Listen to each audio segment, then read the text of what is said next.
Welcome back to my backyard in Scotland.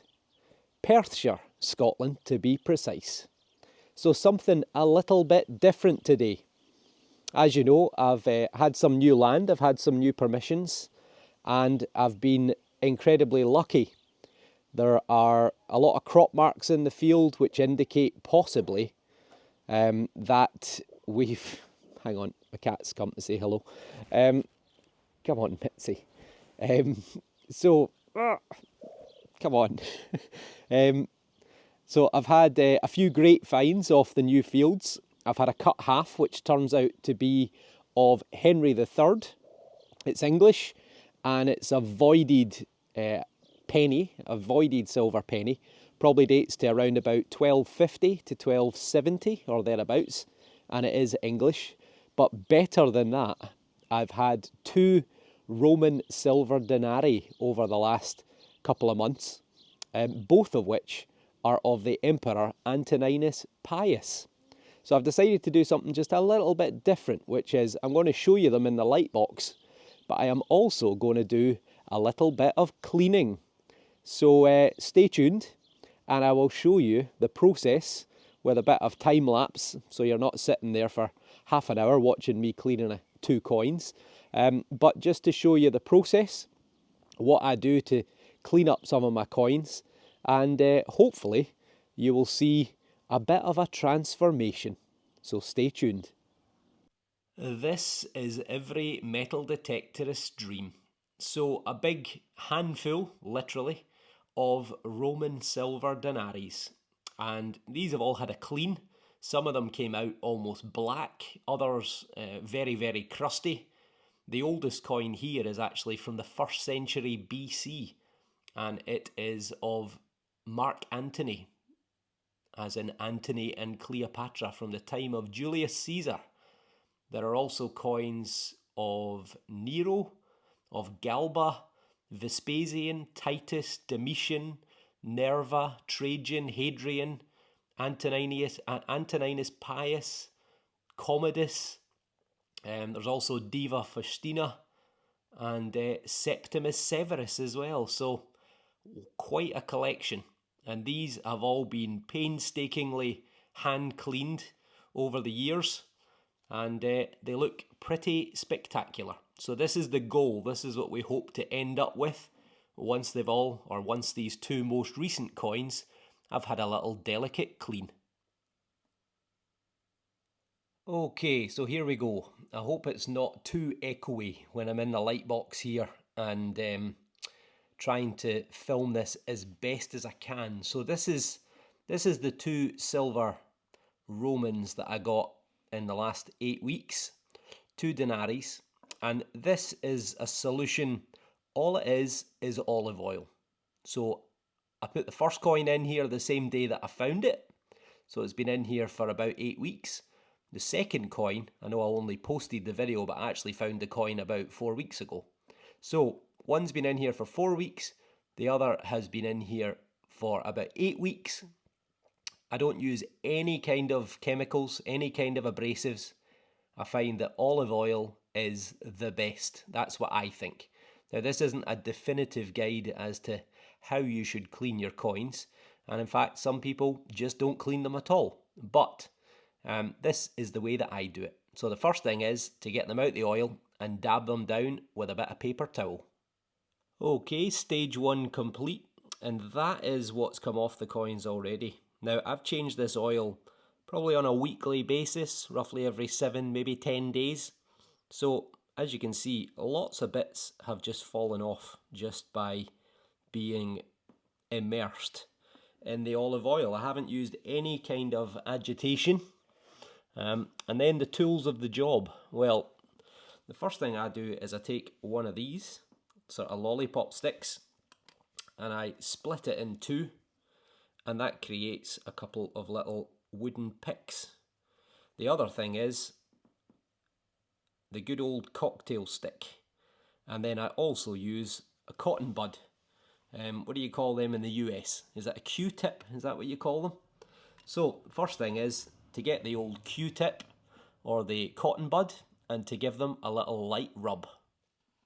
So this is the first of the two, and this is the one that I'm going to start with. And what I do is I just start with a cotton bud and I do little circles, just like that. Now the secret is you just go gently. There is still quite a lot of oil residue on the surface, but you can see it's starting to come off quite easily. Now I'm not going to go for incredible detail. All I want to do is, wherever possible, is try and bring some of this crusty stuff off the top. So I find this little sort of round circles tends to work pretty well for me. And I don't want to be picking at it. I don't want to be, scratching the coin. So I'm just going very gently to begin with. And you can feel instantly if there is, a concretion that's really, really stuck on. But you can see already a fair bit of a transformation, I would say, just in that upper part. But that didn't really have a lot of crustiness on it. The big troublesome part's going to be down here. But I will work away at it, and what I will do is I'll speed up the camera. And if you hear a sighing noise, that's my dog. But it's not me. So what I'll do, I'll speed up the camera and I'll show you this process on a sort of faster version, so you don't have to sit there for ages watching.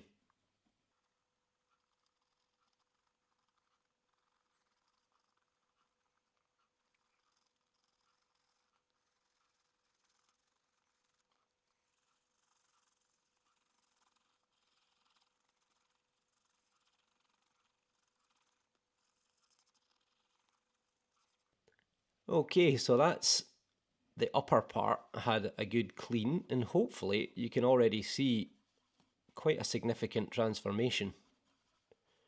Now what I ideally don't want to do is I don't want to, see that greyish colouring, that patina.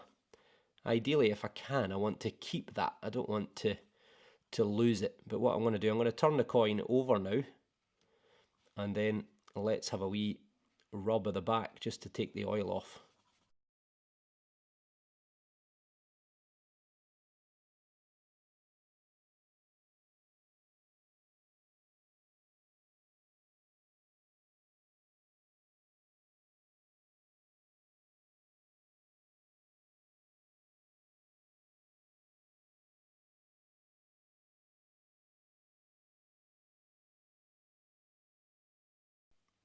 It's already looking pretty reasonable. Let's just see if any of these are loose. Nope. Pretty solid on there. There as well. And the reason I'm using the wood is because it doesn't scratch. So it's not really wanting for the moment to come off.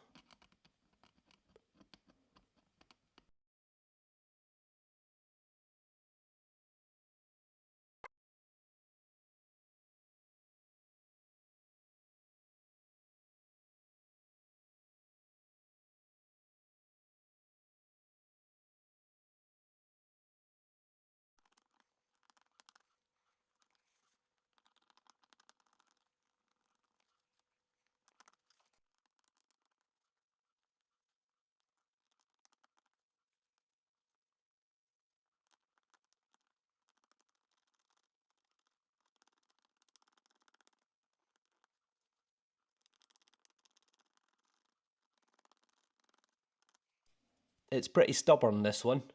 So what I'm going to do now that I've given it a rough clean on the surface, and it has come up pretty well up on the top part, but this crust is really not wanting to come off very well. So what I'm going to do, I'm going to put it back in a fresh little pot of olive oil and leave it while I work on the other coin. Okay, this is coin number 2. This has had less time in the oil, but it was not as crusty as the other coin.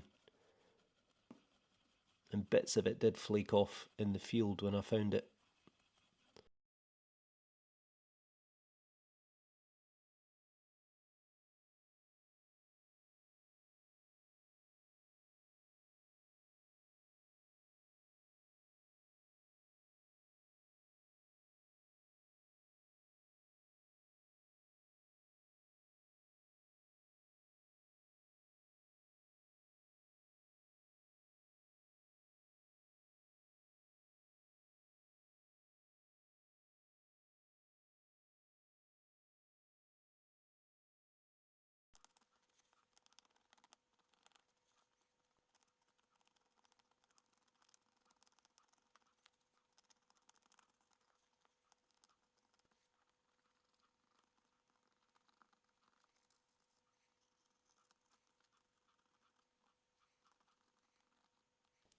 Well, it is looking amazing. It would have helped if I'd have pressed record, so you could have seen a few of those bigger flakes coming off, but look at that.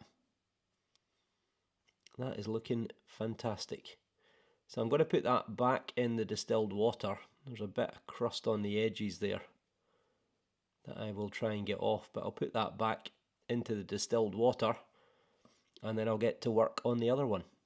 And it's just back to trying to work on this first coin, which is pretty stubborn.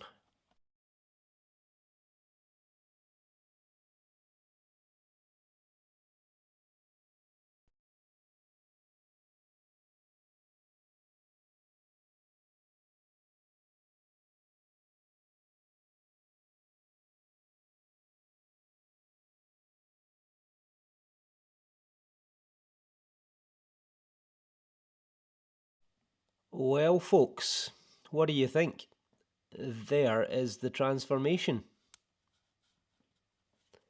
All in all, I would say that they have come out pretty fantastic.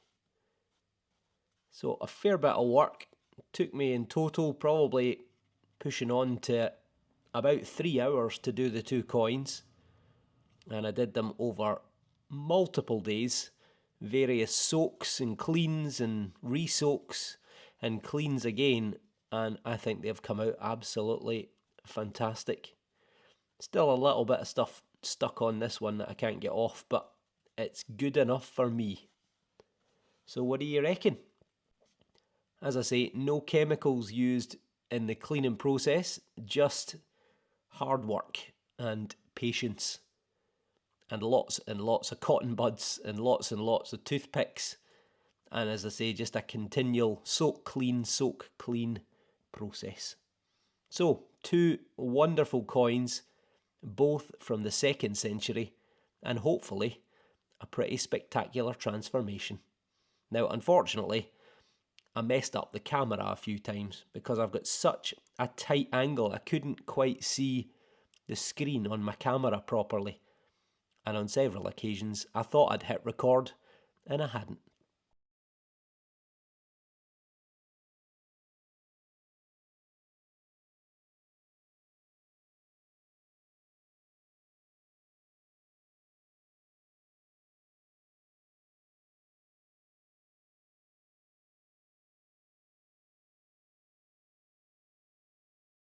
As you can see, my little friend Mitzi is still here. Ow! She just bit me. So, she's a feisty wee thing. Anyway, I hope you enjoyed the little cleaning process. As I explained in the video, she bit me again. Never work with animals. So there you are. A transformation complete. 2 phenomenal coins, both from the 2nd century and both found within the last 2 months. Now, I have to give an important disclaimer here. You should not clean things if you're going to hand them into the museum or to the Portable Antiquities Scheme or Treasure Trove or whatever it is in your country. You should hand them in as you found them. Now, the reason I did what I did is because I could tell that the surface wasn't pitted. It hadn't eaten into the coins as far as I could see. It was just this weird coppery concretion that was on the surface. And I know from having cleaned milled silver coins from 100, 150, 200 years ago that it comes up like that in that soil for some reason, but it almost just flakes off. So that's the reason why I did it. So don't do it. So these coins, I'm going to now drop them in to the farmer and his wife so they can all have a look at them.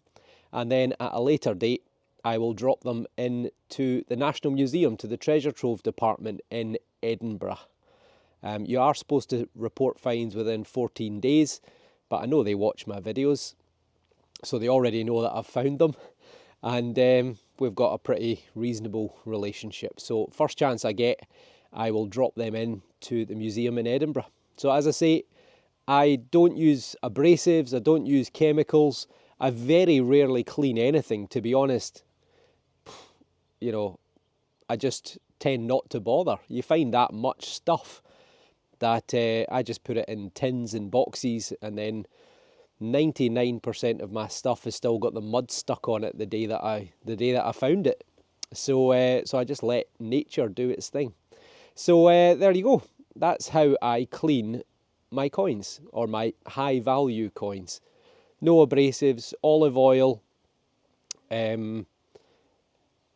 distilled water, and that does the job perfectly. So so there.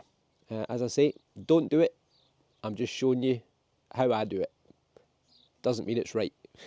Okay, so as ever, if you're not already subscribed, then please hit the button.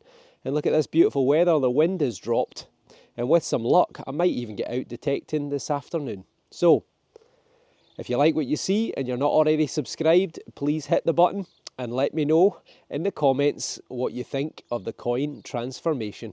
Right, I'll see you all on the next video, which hopefully will be a dig. So take care, and thanks for watching. Now where's that damn cat?